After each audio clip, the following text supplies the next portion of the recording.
Welcome back to the Life of Amy June. I can't believe we've officially almost made it to December, the most magical and, let's be honest, the most busy time of year. Between wrapping up business goals, holiday shopping, family gatherings, and trying to soak up every cozy moment, it can feel like a lot. So today, I'm walking you through exactly how I'm planning my December, step by step, to stay focused, festive, and balanced while still leaving room for joy and rest. This is the routine that keeps my businesses running, my family happy, and my mind at peace, even during the holiday rush. The first thing I do is my favorite, a good old-fashioned brain dump.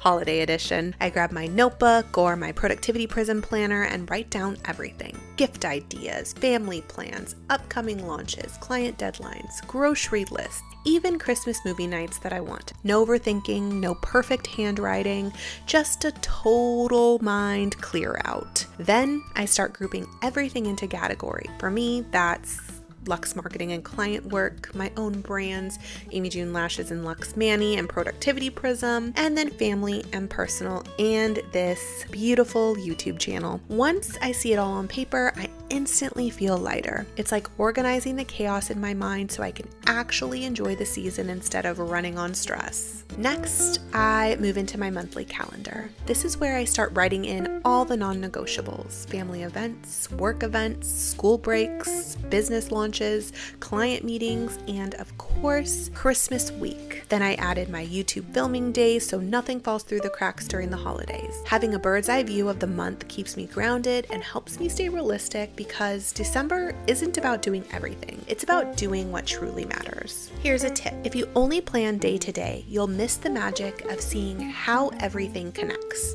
When you plan your month as a whole, it's easier to prioritize what truly brings joy, both in business and in life. You all know that I used to have an Etsy sticker shop, and every holiday season I get inspired all over again. So I pulled out a few of my old holiday sticker sheets, and yes, they're adorable. Little Christmas trees, candy canes, cozy sweaters, just something to make planning a little more fun and festive. Maybe I'll include some random sticker packs with planner orders this month. What do you guys think? Should I do that? Let me know in the comments. Once the month feels mapped out, I zoom into the first week of December. This is where things get intentional. I look at my brain dump and ask myself, what truly matters this week? Then I use my top 3 method, 3 main priorities each day that actually move the needle forward. Everything else goes into my quick tasks or projects section of my planner. And of course, I time block my week. Client work, family time, holiday errands, content creation, and rest days. And yes, I always leave room for those unexpected moments because something always comes up in December, right? The goal isn't perfection, it's balance. Or as much balance as we can control, because I truly believe there's no such thing as balance, but we try, right? We just don't want to set that expectation too high and then feel stressed out. It's giving yourself the little gift of structure and grace. Before I wrap up my planning, I always choose a monthly focus. For December, mine is joy and presence. Presence, CE, not presents, gifts.